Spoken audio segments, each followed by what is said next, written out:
Hello everyone, welcome back to Aim High Telugu YouTube channel. So మనము next chapter అనేది చూసుకోబోతున్నాము. ఇందులో మనము వేదిక్ పీరియడ్లోకి ఎంటర్ అయ్యాము. అలాగే Mahajanapadas, Nandas and some more miscellaneous topics అనేవి ఇక్కడ మనము కంప్లీట్ చేసుకోబోతున్నాము ఈ సిరీస్లో. సో ఈ entire Vedic period, Mahajanapadas, whatever next second చాప్టర్లో కొంచెం క్వశ్చన్స్ అనేవి 100+ క్వశ్చన్సే ఉన్నాయి. ఆల్మోస్ట్ 150 క్వశ్చన్స్ ఉన్నాయి. ఇవన్నీ మోస్ట్ ఇంపార్టెంట్. అలాగే ప్రీవియస్ ఇయర్ క్వశ్చన్స్ రిపీటెడ్వి, వేరియస్ ఎగ్జామ్స్లో హిస్టరీ క్వశ్చన్స్ అన్నీ మనం కొలేట్ చేసి దీన్ని తెలుగులో ఇంత అద్భుతంగా మనము ఎంసీక్యూ సిరీస్ అనేది లాంచ్ చేస్తున్నామండి. ఇది మనం ఎవరు చేయలేదు ఇప్పటి వరకు ఈ సిరీస్ అనేది. సో ఏమై Telugu is doing really hard work to provide you this content. So let's get started. First question, Vedic literature is also known as అని అడుగుతున్నారు అనమాట. సో వేదిక్ లిటరేచర్ అనగానే మనకి ఈ ఆరియన్ సివిలైజేషన్ లేదా వేదిక్ సివిలైజేషన్ అనేది గుర్తొస్తుందండి. సో మనందరికీ తెలుసు ఆల్మోస్ట్ 1000 years ఆరియన్ సివిలైజేషన్ అనేది కొనసాగింది మనకి. అండ్ ఈ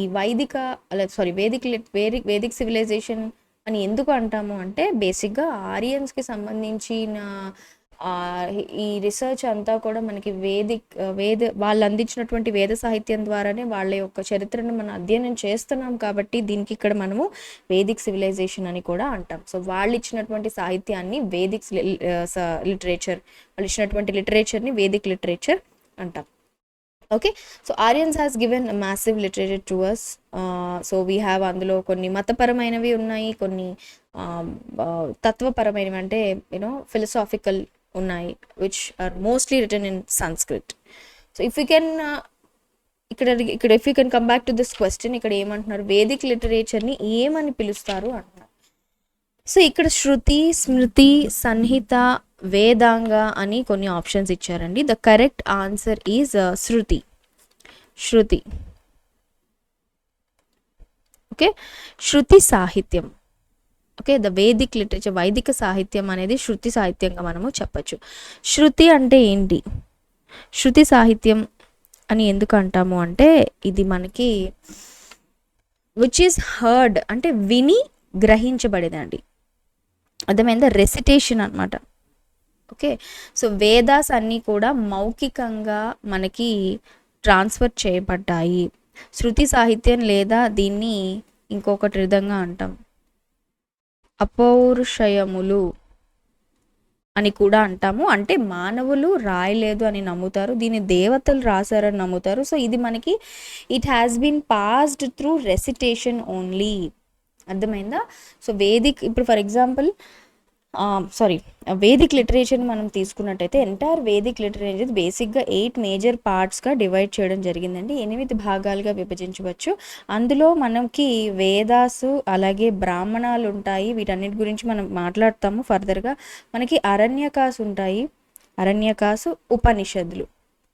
ఉపనిషద్స్, ఈ 4 కూడా శృతి సాహిత్యం అంటే recitation, that which is heard, విని గ్రహించబడినది అనమాట. ద వేదాస్ అన్నీ కూడా transmitted orally from teacher to the disciple, అంటే శిష్యుడు, గురువు నుంచి శిష్యుకి జనరేషన్స్ కొద్దీ అలాగా రెసిటేషన్ ద్వారానే ఇది వెల్లడించబడింది అనమాట. తర్వాత మనకి ఇంకా ఉన్నాయండి.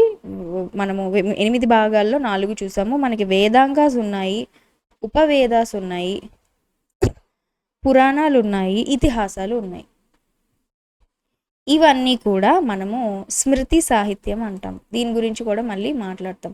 స్మృతి సాహిత్యం అంటే ఇది మానవులు రాసింది అని చెప్పేసి మనము చెప్తాం.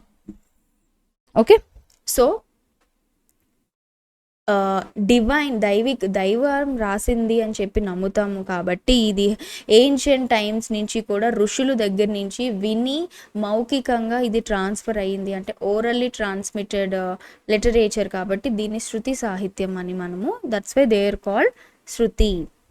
ఓకే, సో వై స్మృతి ఎందుకు కాదంటే, స్మృతి అంటే గుర్తుంచుకోబడినది లేదా టెక్స్ట్ ఉన్నాయన్నమాట. లైక్ ఫర్ ఎగ్జాంపుల్ రామాయణ కానివ్వండి, మహాభారతం కానివ్వండి, మనుస్మృతి కానివ్వండి, ఇవన్నీ మానవులు రచించినవి, మనకు ఆధారాలు ఉన్నాయి.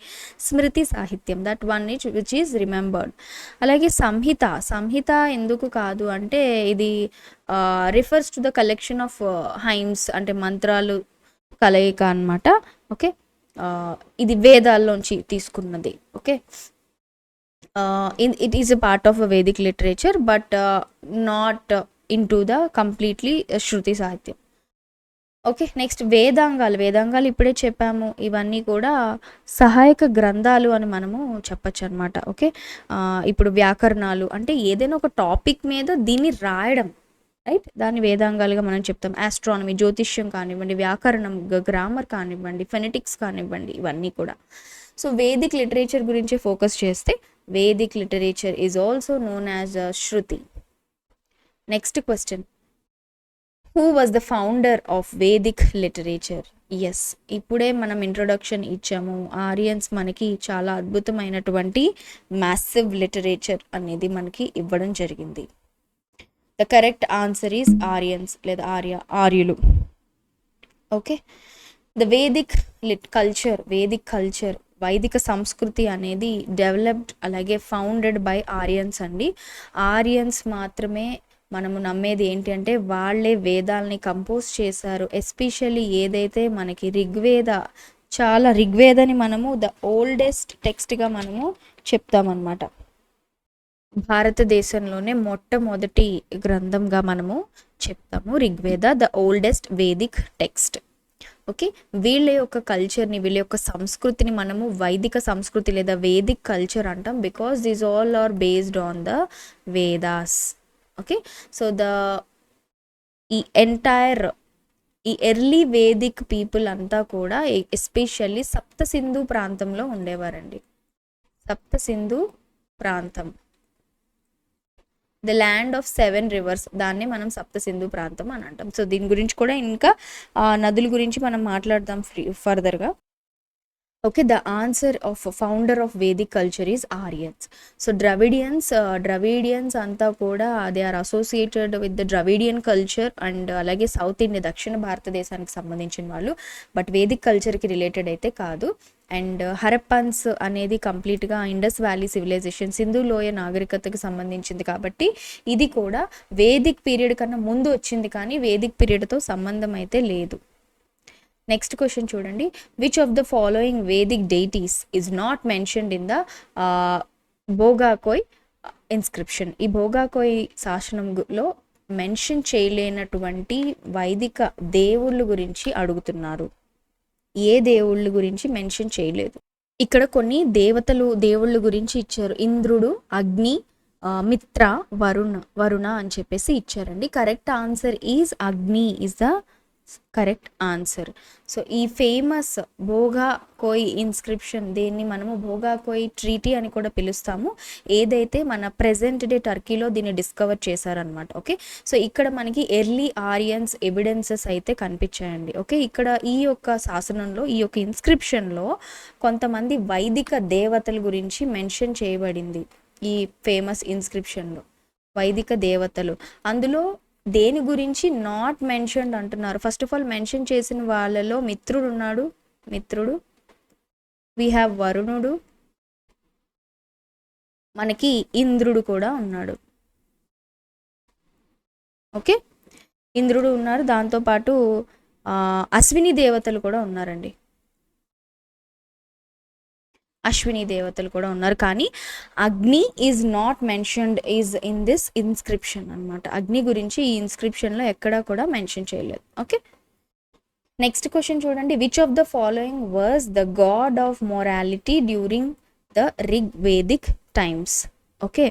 ఇక్కడ ద గాడ్ ఆఫ్ నైతిక దేవుడు ఎవరు, నైతికతకు సంబంధించినటువంటి దేవుడు ఎవరు, నైతిక విలువలకు సంబంధించినటువంటి దేవుడు ఎవరు రిగ్వేదిక్ పీరియడ్లో అని అడుగుతున్నారు. ద కరెక్ట్ ఆన్సర్ ఈజ్ వరుణుడు. సో మనకి ఋగ్వేద కాలంలో వరుణుడిని ఒక నైతికతకు సంబంధించినటువంటి దేవుడిగా మనము భావించేవారు. ఓకే. సో ఈయనని ద గార్డియన్ ఆఫ్ రుత మీన్స్ ఒక కాస్మిక్ ఆర్డర్ అని చెప్పండి. ఒక నిజాయితీకి, నీతికి, సత్యానికి, నైతిక విలువలకి, ధర్మానికి, మొరల్ లాకి, కాస్మిక్ ఆర్డర్స్కి, ఇంకా ఈయనని ఒక గాడ్ ఆఫ్ మొరాలిటీగా ట్రీట్ చేసేవారు అనమాట. ఎవరిని అంటే వరుణుడిని అనమాట. Varuna was believed to ensure, ఆయన ఏం నమ్మేవారంటే టు ఎన్ష్యూర్ పీపుల్ అందరూ కూడా ధర్మ మార్గంలో నిజాయితీగా న్యాయంగా ట్రూత్ అండ్ రైటియస్నెస్లో ఉన్నారా లేదా ఆయన చూసుకుంటూ ఉండేవారు. సో ఆయన్ని ఒక ఒక జస్టిస్కి అంటే ఒక నైతిక ప్రవర్తనకు లేదా ఒక అప్హోల్డర్ ఆఫ్ ద జస్టిస్ లేదా మోరల్ కాండక్ట్కి ఒక రోల్ మోడల్గా చూసేవారు అనమాట, right. So he is the god of morality during the Rigvedic times. Okay, మరి ఇంద్రుడు మనము గాడ్ ఆఫ్ అంటే వర్షానికి సంబంధించి లేదా యూనో దిస్ థండర్స్ లేదా he is one of the important deity in the Rigveda but not god of morality. We call him god of all this యుద్ధానికి సంబంధించినటువంటి దేవుడిగా కూడా మనము చూసేవాళ్ళము. రుద్రుడు కూడా కాదండి, వినాశనానికి సంబంధించి తుఫాన్లకి సంబంధించి ప్రెక్యూజర్ ఆఫ్ శివ అనేవాళ్ళం అనమాట, యూనో శివుడికి సంబంధించిన రూపం. నెక్స్ట్ అగ్ని కూడా గాడ్ ఆఫ్ ఫైర్ అని అంటాము. Okay, he is acted as a messenger between human and gods. ఎందుకంటే అప్పట్లో యజ్ఞయాగాదులు అగ్నిదేవుడి ద్వారా మన యజ్ఞయాగాదులు చేయడం వల్ల దేవుడికి మన యొక్క మాటలు లైక్ మన యొక్క కోరికలు మన యొక్క పూజలు అన్నీ కూడా అగ్ని ద్వారా వెళ్తాయి. ఒక messenger of between human and గాడ్స్గా ట్రీట్ చేసేవారు. So the correct answer is Varuna. He is the god of morality. Next question is the river Chenab was known during the Vedic period by the name. Okay, ఇక్కడ ఇచ్చినటువంటి names Askini, పరుషిని, శుతుద్రి, Vitasta. Okay, ఇక్కడ the river Chenab was known during the Vedic period అంటే చీనాబ్ నదికి ఉన్నటువంటి పూర్వ పేరు ఏంటి ఆ కాలంలో వేదిక్ పీరియడ్లో అని అడుగుతున్నారు. ఓకే, సో మనము ఫస్ట్లో ఒక పాయింట్ అనేది చెప్పామండి, సప్త సింధు ప్రాంతం అని చెప్పాము. సప్త సింధు ప్రాంతం గురించి ఇక్కడ ఒక చిన్న కాన్సెప్ట్ చెప్తాము.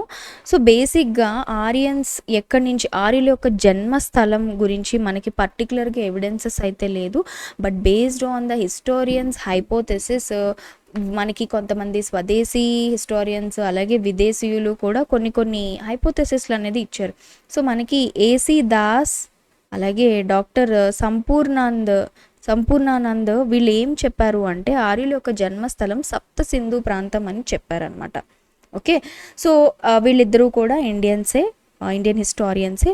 సప్త సింధు అంటే ఒకటి సరస్వతి, సింధు మరియు సింధుకి ఉన్నటువంటి ట్రిబ్యూటరీస్ అంటే లైక్ చీనాబ్, సట్లజ్, రావి, బియాస్, జీలం.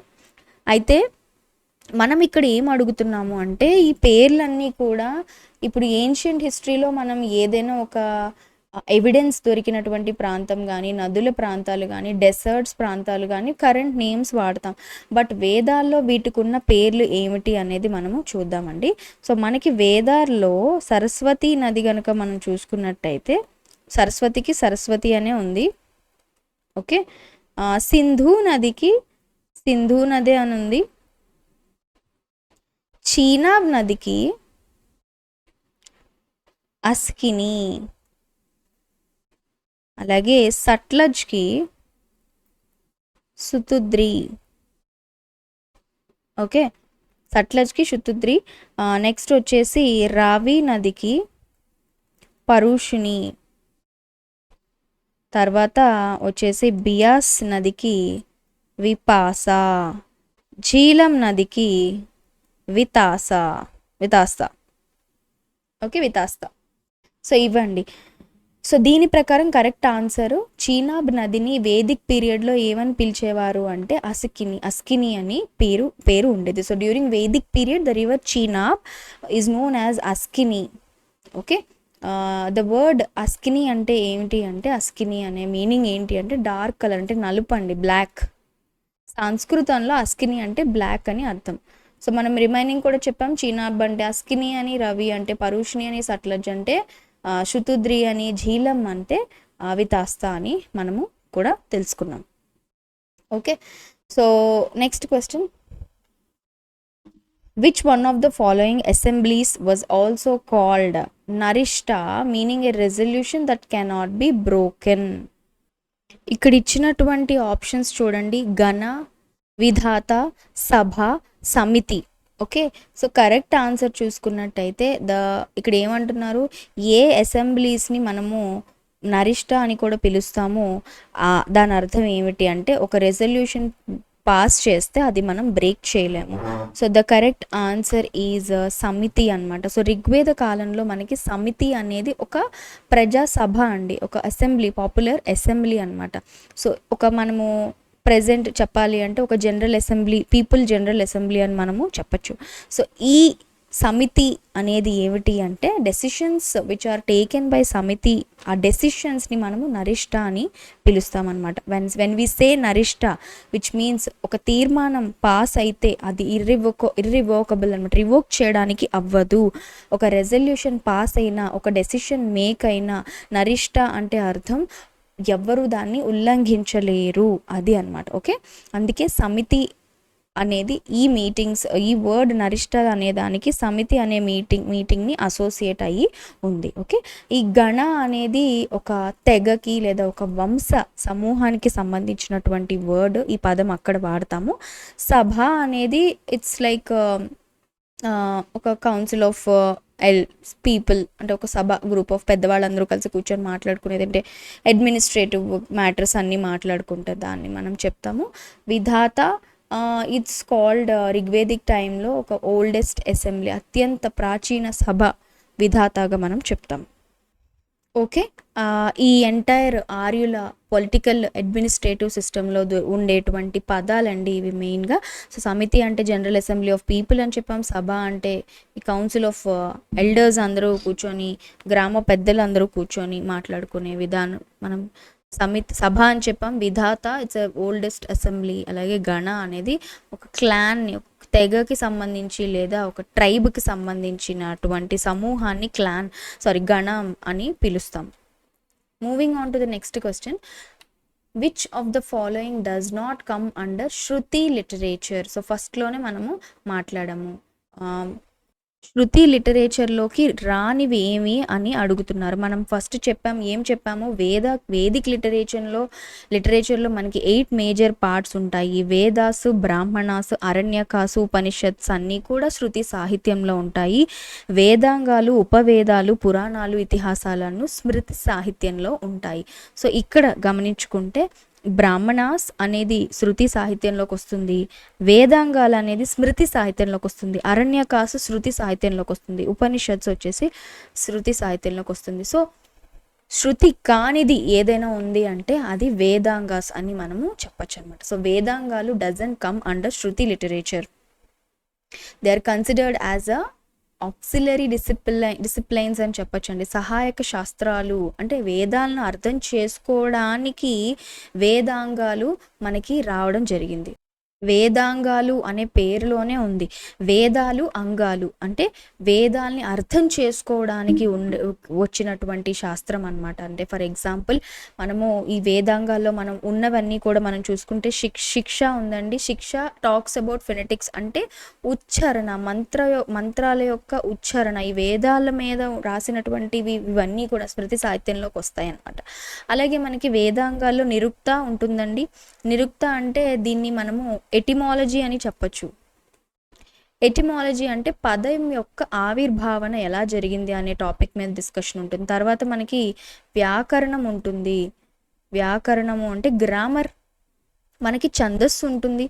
ఛందస్సు అంటే పదాలని కూర్చే పద్ధతి, ఛందో నియమాలు అన్నీ కూడా ఈ ఛందస్సులో ఉంటుంది. మనకి వేదాంగాల్లో జ్యోతిష్యం ఉంది, జ్యోతిష్యం, ఆస్ట్రాలజీ. వీ హ్యావ్ కల్ప టాక్స్ అబౌట్ ద రిచువల్స్ అనమాట, డొమెస్టిక్ రిచువల్స్. అంటే కల్పాలో మళ్ళీ మనకి 3 మెయిన్ పార్ట్స్ ఉంటాయి. గృహసూత్రం ఉంటుంది, శ్రౌత సూత్రం ఉంటుంది అంటే పబ్లిక్ రిచువల్స్, గృహసూత్రం అంటే డొమెస్టిక్ రిచువల్స్, సులువ సూత్రం అంటే ఈ హోమగుండాలు అనేవి ఎలా నిర్మాణం చేస్తారు. సో ఇదంతా అగైన్ డిఫరెంట్ డీటెయిల్డ్ టాపిక్. వేదాంగాలు అనేది ఖచ్చితంగా శృతి సాహిత్యంలోకి రాదు అని మనం చెప్తున్నాం. ఓకే, సో ఇవన్నీ కూడా మనకి మోస్ట్ ఇంపార్టెంట్ 6 వేదాంగాస్. మనకి వేదాంగాస్ అనేవి 6 ఉన్నాయన్నమాట, including Kalpa. Okay, so these are called the auxiliary disciplines. So Vedangas అన్ని స్మృతి లిటరేచర్లోకి వస్తాయి కానీ శృతిలోకి రావు. ఓకే, సో శిక్ష అంటే శబ్దశాస్త్రం అన్నాం, వ్యాకరణం అంటే గ్రామర్ అన్నాం, ఛందస్సు అంటే ఒక ఛందో నియమాలు, పదాలని ఎలా కూర్చే పద్ధతి అని చెప్పాం, నిరుక్తం ఎటిమాలజీ పద ఆవిర్భావన చెప్పాం, కల్ప అబౌట్ రిచువల్స్, జ్యోతిష్యం. Okay, yeah. సో మనకి శృతి లిటరేచర్లో ఏమేమి ఉన్నాయి రివైజ్ చేసుకోండి. వేదాలు ఉంటాయి, బ్రాహ్మణాస్ ఉంటాయి, అరణ్యకాస్ ఉంటాయి, ఉపనిషత్తులు ఉంటాయి. Moving on to the next question. The Vedic river Vitasta has been identified with, అంటే ఇక్కడ ఏ రివర్ అని అడుగుతున్నారు. ఇక్కడ ఏం లేదండి, ఇందాక వచ్చిన క్వశ్చనే కొంచెం రివర్స్లో అడిగారు. వేదిక్ రివర్ ఏ పేరు ప్రజెంట్ ఏ పేరుతో పెట్టుకుంటున్నటువంటి నదికి వితస్తా అని పిలిచాము. మనం ఇందాకే దాని గురించి మాట్లాడుకున్నాం. The correct answer is Jhelum.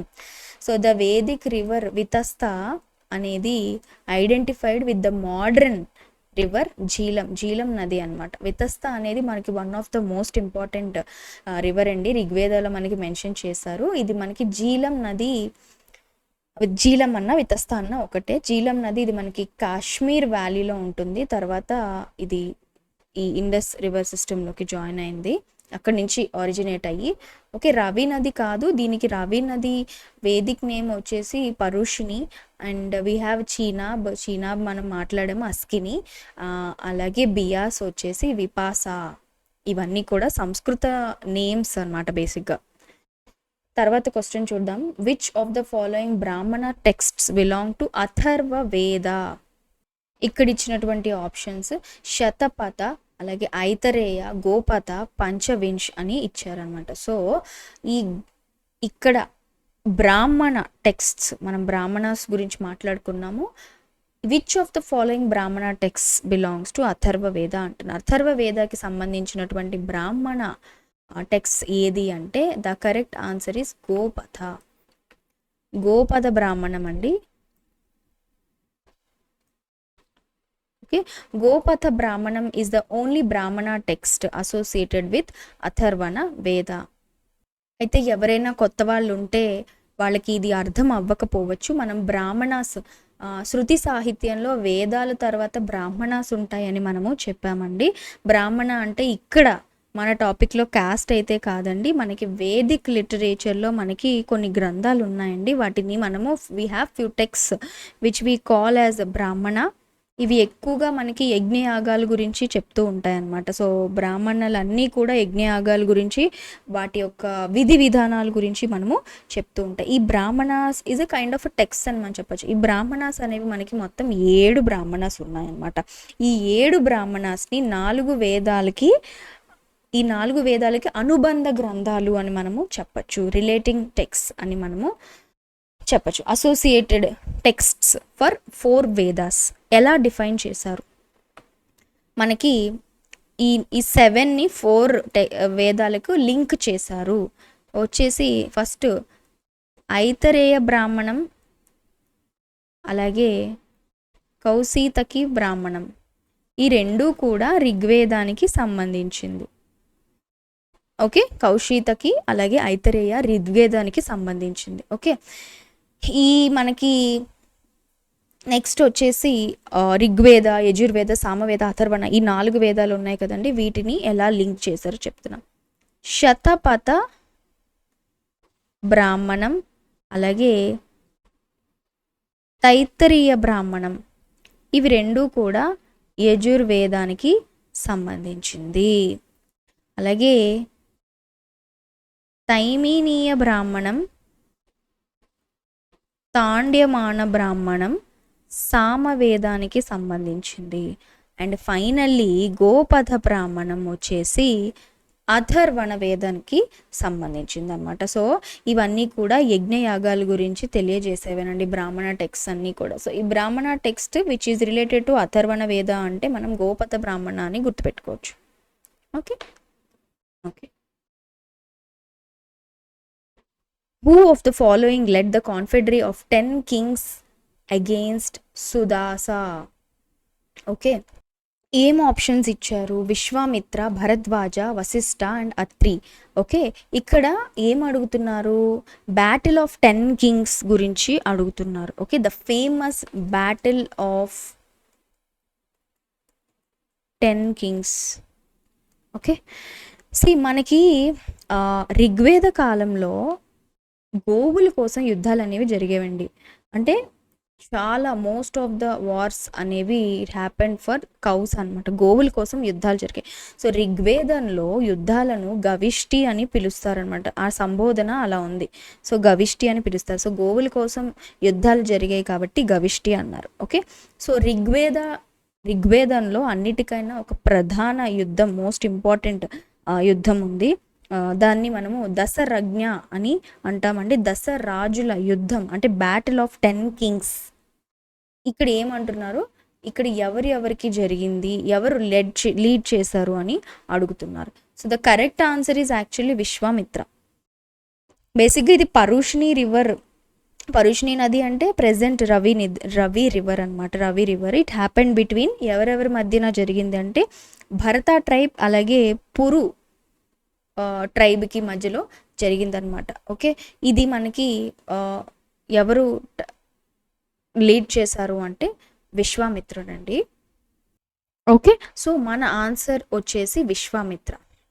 Okay, సుదాసుడు ఎవరు అంటే భరత ట్రైబ్కి is the king of the Bharata tribe. And first ఇతనికి వశిష్ఠుడి నుంచి సపోర్ట్ వచ్చింది. బట్ లేటర్ ఆన్ ఏదైతే ఈ కాన్ఫెడరసీ ఆఫ్ 10 కింగ్స్ అనేది సుదాసుడికి ఎగైనెస్ట్గా విశ్వామిత్రుడు లెడ్ చేయడం జరిగింది అనమాట. ఓకే, విశ్వామిత్ర ఇనీషియల్లీ సుదాసుడికి సపోర్ట్ చేసినా కూడా లేటర్ వశిష్ఠుడు వల్ల వీళ్ళిద్దరి మధ్యన ఒక రైవల్రీ అనేది ఫామ్ అయ్యి మనకి బ్యాటిల్ ఆఫ్ 10 కింగ్స్ అనేది మొదలైంది. భరద్వాజుడు ఆయన ఒక ఫేమస్ వేదిక్ ఋషి, but not the leader of the battle of 10 Kings. వశిష్ఠుడు సపోర్ట్ చేశాడు సుదాసుడికి, అలాగే ఈ యొక్క యుద్ధాన్ని విన్ అవ్వడానికి హెల్ప్ చేశాడు. ఎందుకంటే ఈ యుద్ధంలో 10 మంది రాజులను భరత తెగ ఓడించి గెలవడం జరిగిందనమాట. సో సుదాసుడు గెలిచాడు. ఓకే, ఆర్యుల తెగకి సంబంధించి అత్యంత బలమైన తెగగా భరత తెగ అని మనము చెప్పచ్చు అనమాట. ఓకే, సో నెక్స్ట్ వచ్చేసి Atri is also one of the great Vedic sages but not connected with this confederacy. Okay, so the correct answer is who led the confederacy of అంటే battle of 10 kings against Sudas అన్నారు. Against Sudas అంటే that is Vishwamitra అని గుర్తుపెట్టుకోండి. Moving on to the next question, Dasarajna was what? ఇప్పుడే చెప్పాము, యుద్ధాలు అనేవి ఆర్యుల కాలంలో జరిగేవి, దాన్ని యుద్ధాన్ని గవిష్టి అంటాము. ఈ బ్యాటిల్ ఆఫ్ 10 కింగ్స్ చాలా ఇంపార్టెంట్, దాన్ని మనము దశరజ్ఞ లేదా దశరాజుల యుద్ధం అని బ్యాటిల్ ఆఫ్ 10 కింగ్స్ అంటాం. సో దశరజ్ఞ లిటరల్లీ మీనింగ్ ఏంటి అంటే దశ మీన్స్ 10, రాజన్ అప్పట్లో ఋగ్వేద కాలంలో కింగ్కి ఉండే పేరు రాజన్ అనమాట. సో దీనికి కలిపి మనము దశరాజన అనేది బ్యాటిల్ ఆఫ్ 10 కింగ్స్, 10 మంది రాజుల మధ్య యుద్ధం. So battle of 10 kings. So ఈ బ్యాటిల్ ఆఫ్ 10 కింగ్స్లో Bharata tribe one against all other 9 kings. Okay, ఇది మనకి ఋగ్వేదంలో మెన్షన్ చేయబడిందండి. ఋగ్వేదంలో మనకి మండలాలు కూడా ఉంటాయి, వీటి గురించి కూడా మనం మాట్లాడతాము. ఋగ్వేదంలోని 7th మండలాలో ఇది మనకి చెప్పడం జరిగింది. Battle of 10 kings Parushni river దగ్గర, ప్రెసెంట్ రావి రివర్ దగ్గర జరిగింది. భరతుడి యొక్క కింగ్ సుదాసుడు fought against the 10 kings. Okay, and ఆయన గెలవడం జరిగింది. Okay, next options 10 incarnations of Vishnu అంటే దశ అవతారాలు, అవి దశ అవతారాలు, not Dasarajna. Okay, a sacrifice to be performed by the king, దీన్ని ఏమంటాం, రాజు చేసే యజ్ఞం అంటాం, ఇది వేదిక్ సాక్రిఫైస్ అంటాం, కానీ this is not Dasarajna. Okay, moving on to the next question, which part of Rigveda gives an account of the origin of universe? Okay, so 2nd mandala, 4th మండల, 9th మండల, 10th మండల అని చెప్పేసి కొన్ని మండలాల గురించి ఇచ్చారు ఋగ్వేదంలో భాగాలు అనమాట. సో బేసిక్గా ఏ part of Rigveda gives an account of the origin of the universe? Okay, విశ్వం సృష్టి ఎలా ఆవిర్భవించింది అనే దాని గురించి ఎక్కడ మెన్షన్ చేయబడింది? The correct answer is 10th మండల అండి. సో దశమ మండలంలో చెప్పబడింది. మండలాలు అంటే కంగారు పడకండి, chapters. Okay, so the 10th chapter దశమ మండలం ఆఫ్ ఋగ్వేదాలో మనకి ఒక కాన్సెప్ట్ అనేది ఉంది, నసదీయ సూక్త. నాసదీయ సూక్తాలో ఏమని మెన్షన్ చేసింది అంటే it shows the origin of universe అనమాట. ఓకే, సో ఇది one of the earliest philosophical discussion about the universe అని మనం చెప్పచ్చు. ఇందులో ఉన్నటువంటి సూత్రాలు లైక్ హైమ్స్, పోయమ్స్ అన్నీ కూడా విశ్వం ఎలా ఏర్పడింది అనే దాని మీద ఉంటాయి. అలాగే దీన్ని ఎవరు సృష్టించారు అనేది ద క్రియేటర్, సృష్టికర్త గురించి, ఆరిజిన్ గురించి అంతా కూడా ఉంటుందన్నమాట. సో మనకి సూక్తాస్ అనేవి 10th మండలాలో ఉన్నాయి. అందులో నాసదీయ సూక్తం which shows the origin of universe, మనకి పురుష సూక్త కూడా ఉంది. అందులో మనకి చతుర్వర్ణ 4 వర్ణాస్ గురించి, 4 వర్ణాలు ఎలా ఆవిర్భవించాయి అనే దాని మీద కూడా ఇన్ఫర్మేషన్ 10th మండలాలో కనిపిస్తుందండి. మనకి ద్వితీయ మండలంలో అంటే సెకండ్ మండలంలో వచ్చేసి మెయిన్గా కంప్లీట్గా ఇట్స్ రిలేటెడ్ టు ఫ్యామిలీ ఎలా ఉండాలి ఏంటి అనే దాని యొక్క ఇన్ఫర్మేషన్ అనేది మనకి సెకండ్ మండలాలో కనిపిస్తుంది. 4th మండల వచ్చేసి ఇట్ ఈజ్ వామదేవుడు గురించి ఇన్ఫర్మేషన్ ఉంటుంది, వామదేవ. అండ్ 9th మండలంలో ఇట్ ఈస్ కంప్లీట్లీ సోమదేవుడు గురించి ఇన్ఫర్మేషన్ ఉంటుంది, సోమదేవ. ఇవన్నీ హైమ్స్ వాళ్ళకి సంబంధించినటువంటి పోయమ్స్ అన్నీ కనిపిస్తాయి. Moving on to the next question. The famous battle of kings between Bharata and the host of 10 kings was fought near river. ఇప్పుడే మనం చదువుకున్నాం, దట్ ఈస్ పరుష్ణి నది. సో పరుష్ణి నది, the famous battle of 10 kings, Dasarajna యుద్ధం అనేది banks of the Parushni రివర్లో జరిగింది. Parushni river అనేది వేదిక్ నేము, మోడర్న్ నేమ్ వచ్చేసి రావి నది. ఈ బ్యాటిల్ని మనము ఋగ్వేదాలో 7th మండలాలో దీని గురించి చెప్పడం జరిగింది. సుదాసుడు ఎవరైతే భరత తెగకి కింగ్, అలాగే he fought against the confederacy of 10 kings, a group of kings. Okay, and finally he won the battle. Sindhu అనేది మనకి modern Indus river, but battle is not fought over there. Saraswati, one of the important Sapta Sindhu ప్రాంతానికి important river, but not the site of battle of 10 kings. Vitasta అనేది జీలం నది, ఇందాకే మాట్లాడుకున్నాము, but battle of Kings మాత్రం పరుష్ణి నది తీరాన జరిగింది. Next question చూడండి, which of the following is considered with origin of Indian medicine అని అంటున్నారు. ఇక్కడ ఉన్నటువంటి వేదాల్లో ఏది మనకి ఇండియన్ మెడిసిన్కి సంబంధించినటువంటి ఆవిర్భావన అని అంటున్నారు. అది వచ్చేసి అథర్వణ వేదం. అథర్వణ వేదం is considered as the origin of Indian medicine. భారతీయ వైద్య శాస్త్రానికి మూలంగా మనం అథర్వణ వేదం చెప్తున్నాం. ఎందుకంటే ఇందులోని వ్యాధుల గురించి, ఔషధాల గురించి, మెడిసిన్స్, హెర్బ్స్ అంటే మూలికల గురించి, అలాగే చికిత్స విధానాలు, హీలింగ్ మెథడ్స్, ట్రీట్మెంట్స్, హెల్త్ గురించి, ఆరోగ్యము, క్యూర్, వీటన్నిటి గురించి చెప్పబడింది. So because of this entire medical knowledge మనం అథర్వ వేదని వేద ఆఫ్ మ్యాజిక్ అండ్ మెడిసిన్ అని కూడా పిలుస్తాం అన్నమాట. ఓకే, సో దాని తర్వాత ద సైన్స్ ఆఫ్ ఆయుర్వేదం అనేది అథర్వణ వేదంలోంచే మనకి ఫామ్ అయిందనమాట, ఆయుర్వేదం అనేది. ఓకే, మన ఋగ్వేద అనేది ఓల్డెస్ట్ వేదగా చెప్తాము. ఇందులో అంతా కూడా సూక్తాలు ఉంటాయి, హైమ్స్ ఉంటాయి, రకరకాల దేవుణ్ణి పూజిస్తూ స్తుతిస్తూ ఆ హైమ్సే కనిపిస్తాయి. సామవేదంలో మనకి మ్యూజిక్కి సంబంధించి, మెలడీస్కి సంబంధించినటువంటి ఇన్ఫర్మేషన్ ఉంటుంది. యజుర్వేదాలో రిచువల్స్, యజ్ఞాలు, యాగాలు, కర్మకాండలకు సంబంధించినటువంటి ఇన్ఫర్మేషన్ ఉంటుంది. Moving on to the next question, which one of the following is described in Upanishads అంటున్నారు. ధర్మ, యోగా, ఫిలాసఫీ అండ్ లా. ఉపనిషత్తులో మనకి తత్వశాస్త్రం గురించి చెప్పబడింది, అంటే philosophy, that is option C.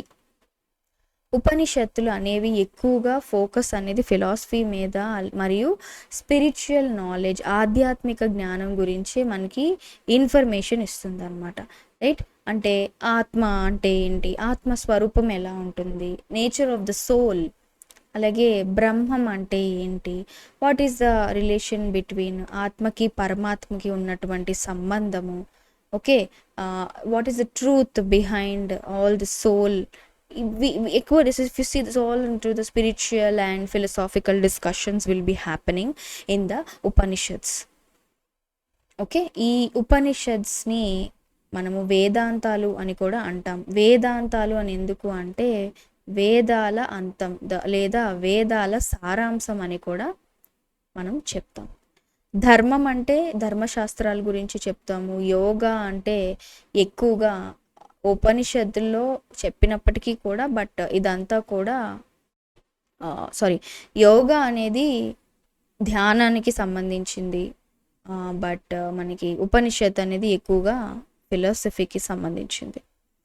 Law again న్యాయశాస్త్రం, చట్టము, లీగల్ ప్రిన్సిపల్స్ ఇవన్నీ ఎలా ఉంటాయి, వీటన్నిటిని మనము ఇందులో చెప్తున్నాము. సో ఉపనిషత్తులో ఏది చెప్పబడ్డారు అంటే ఎక్కువగా ఫిలాసఫీ అని మనం చెప్పొచ్చు.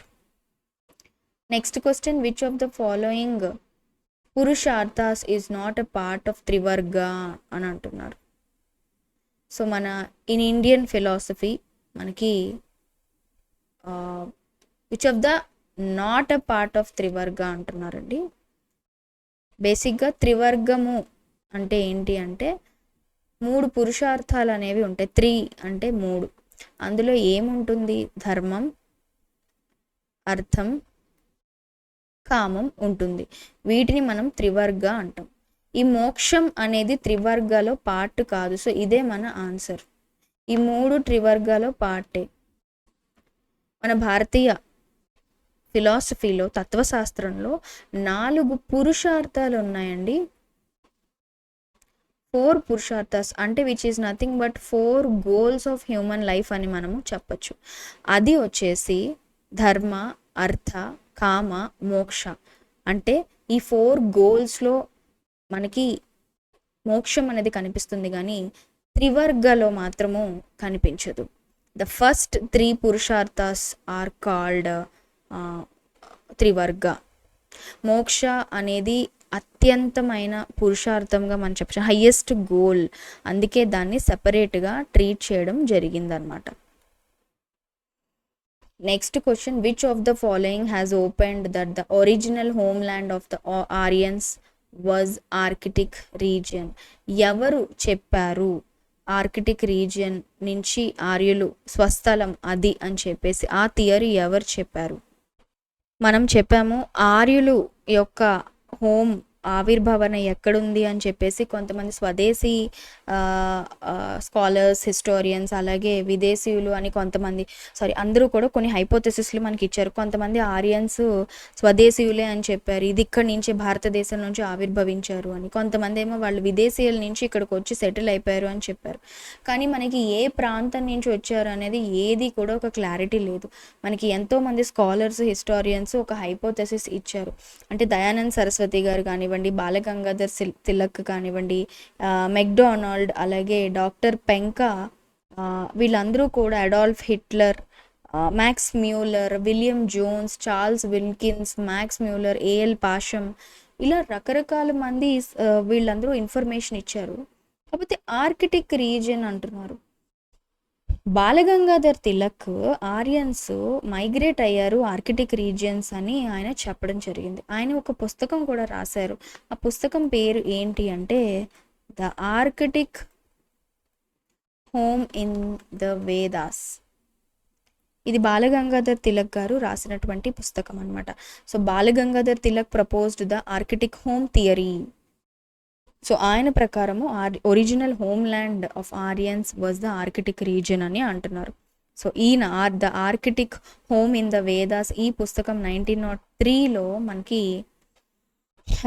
రిలీజ్ చేయడం జరిగిందనమాట. అంటే ఈయన కొన్ని రిఫరెన్సెస్ వేదాల నుంచి తీసుకొని ఈ యొక్క ఖగోళ శాస్త్రం మీద కూడా పరిశీలనలు చేసి ఈ థియరీకి అప్లై చేసి మెన్షన్ చేయడం జరిగిందనమాట. Okay. So answer is Arctic థియరీకి సంబంధించి ఆన్సర్ వచ్చేసి Balagangadhar Tilak. Okay.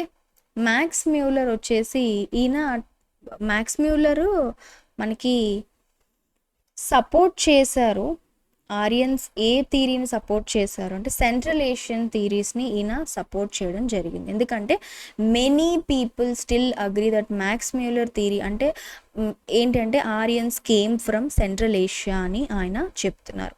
So max మ్యూలర్ ప్రకారం ఆర్యులు యురేషియా ప్రాంతానికి చెందినవారు, అంటే యూరప్ ప్లస్ ఏషియా, ఐరోపా ప్లస్ ఆసియా ఖండాలకు చెందినవారు. ఎందుకంటే ఆర్య భాష అలాగే ఆర్యులు నార్డిక్ జాతికి చెందిన వాళ్ళు అని చెప్పాం కదా.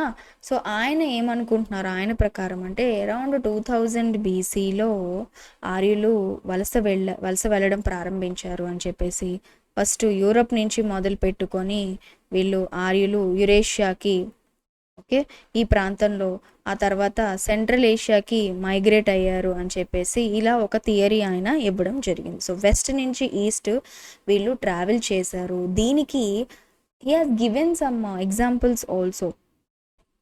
లైక్ ఆయన ఏమన్నారు అంటే సెంట్రల్ ఏషియా నుంచి వాళ్ళు సప్తసింధు ప్రాంతానికి రీచ్ అయ్యారు అని కూడా చెప్తున్నారు అనమాట. సో ఇలా రకరకాల థియరీస్ ఉన్నప్పటికీ కూడా సో మ్యాక్స్ మ్యూలర్ సెంట్రల్ ఏషియన్ థియరీని చెప్పడం జరిగింది. దయానంద్ సరస్వతి ఈయన ఆర్య సమాజ్ని కనుక్కున్నారు, కానీ ఆర్కిటిక్ థియరీని మాత్రం కాదు.